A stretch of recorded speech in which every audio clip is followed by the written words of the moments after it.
विधान परिषदेतील विरोधी पक्षनेते अंबादास दानवे यांनी संघाच्या बैठकीत न जाण्यावरून मुख्यमंत्री एकनाथ शिंदे आणि उपमुख्यमंत्री अजित पवार यांच्यावर निशाणा साधलाय।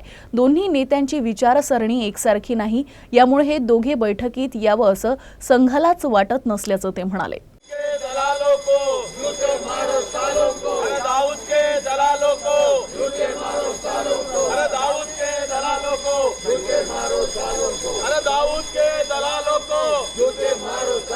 अरे मिर्ची के दलालों को झूठे मारो सालों को, अरे मिर्ची के दलालों को झूठे मारो। इक्बाल मिर्ची जो दाऊदचा साथीदार आहे, त्याच्याबरोबर प्रफुल्ल पटेलांच्या सगळ्या गोष्टी सगळ्या जगासमोर आहे।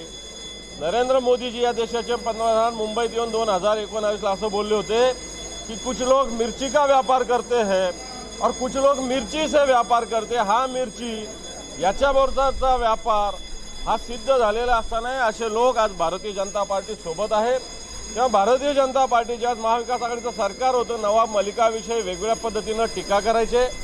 परवाच्या दिवशी सुधाकर बडगुजर एक शिवसेनेचे शहर प्रमुख आहे नाशिकचे, त्यांच्याविषयी ज्या पद्धतीनं वक्तव्य करतात, मग जर या वक्तव्यावर तुम्ही असाल तर आमच्याही या वक्तव्याची दखल का आपण घेत नाही हा प्रश्न आहे। याचाच अर्थ हे लोक दुटप्पीपणा देशद्रोहाविषयी करतात। तुमच्याबरोबर राहिले तर ते देशप्रेमी, आमच्याबरोबर राहिले तर ते देशद्रोही, अशा प्रकारची दुटप्पी भूमिका या सरकारमधील मंत्र्यांनी विशेषतः भारतीय जनता पार्टीने घेतलेली आहे। याविषयी आंदोलन केलेलं आम्ही, याविषयी सभागृहात आवाज उठवू। सभागृहात आवाज उठवत असताना MSCBचा एक मोठा घोटाळा 26,000 कोटी रुपयाचा एक समोर येतोय। ज्या पद्धतीनं महावितरण कंपनी काम करते, जनतेला छळते, शेतकऱ्याला वीज देत नाही, त्याचप्रमाणे मुंबईमध्ये सुद्धा BDD 40चे मुद्दे आहेत।